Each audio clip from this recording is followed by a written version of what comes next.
trying to back that up using more traditional methods can find a lot of deficiencies because of the complexity.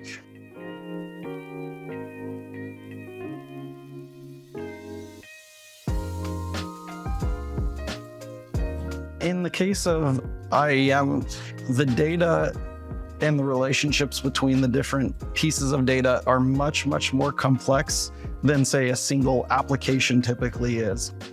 And especially the more that, like, the number of people, the number of machines, the number of actors interacting with the systems grows, the amount of those relationships and those data points grows exponentially. So trying to back that up using more traditional methods you can find a lot of deficiencies because of the complexity.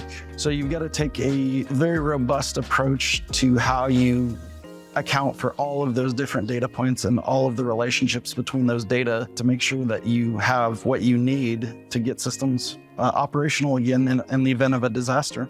Also, we need to remember that moving to SaaS means that usually you don't have access to the data directly. You need to pass through either API, framework. Even worse, some companies has service hub that makes it harder to back up the pure original metadata and data of that system.